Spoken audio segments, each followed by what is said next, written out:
మీనరాశి వారికి ఈ వారం సాధారణమైనటువంటి గ్రహస్థితే ఉన్నది. ఇంకా చెప్పాలి అంటే గోచారంలో 9 గ్రహాలు కూడా మీనరాశి వారికి ప్రతికూలంగా పనిచేస్తున్నాయి. ఏమంటే గత వారంలోనే కదంటే మీరు మీనరాశి వారికి చాలా అద్భుతంగా ఉంటుంది. గ్రహణ గోచారం బాగుంది అని మాట్లాడారు. మళ్ళా 9 గ్రహాలు ప్రతికూలం ఏంటండి అని మీరు అనుకుంటూ ఉండొచ్చు.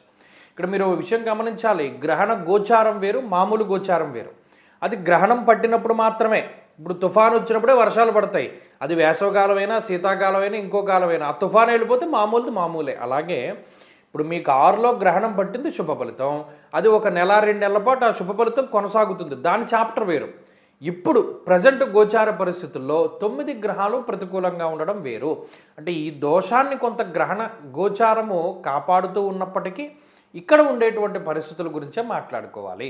అంటే 9 గ్రహాలు ఎలా ప్రతికూలంగా ఉన్నాయి? ఇందులో శుక్రుడు కొంతమేరకు యోగిస్తున్నారు. అలాగే చంద్రుడు కొంతమేరకు యోగిస్తారు. అంటే శుక్రచంద్రుల యొక్క అనుకూలత వారంలో కనబడితే ఒక రకమైనటువంటి సపోర్ట్ దొరికినట్టు. అంటే పూర్తి స్థాయిలో మీరు కష్టపడక్కర్లేకుండా కొంత సపోర్ట్ దొరుకుతూ ఉంటుంది ఈ శుక్రచంద్రుల వల్ల. ఆ ఒక్క విషయంలోనే మీరు అదృష్టవంతులు. తప్పితే గ్రహణ గోచారం కొంత ఫేవర్గా ఉంటుంది.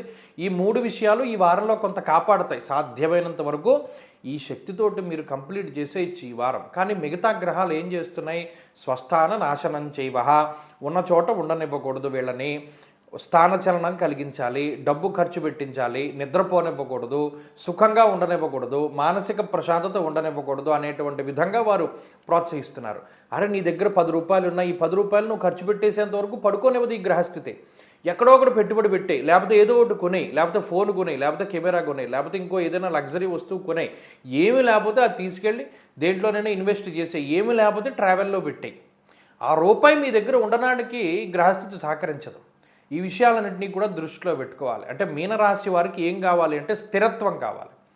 అంటే ఏదైనా ఒక ఆలోచన చేస్తే ఇది మనకు అవసరమా లేదా, ఇక్కడికి వెళ్ళాలి అనుకుంటే అది అవసరమా లేదా, వీరితో మాట్లాడాలి అంటే అనవసరంగా మాట్లాడకూడదు. ఇటువంటి కొంచెం మేల్కొని ఉండాలి. అంటే జాగరూకత, బాడీ ప్రజెంట్ మైండ్ ఆబ్సెంట్లా కాకుండా ఫోకస్డ్గా ఉండి మీరు కొంచెం అబ్జర్వేషన్ తోటి ఈ వారం ముందుకు వెళ్ళగలిగితే మీనరాశి వారి యొక్క పరిస్థితులు బాగానే ఉంటాయి.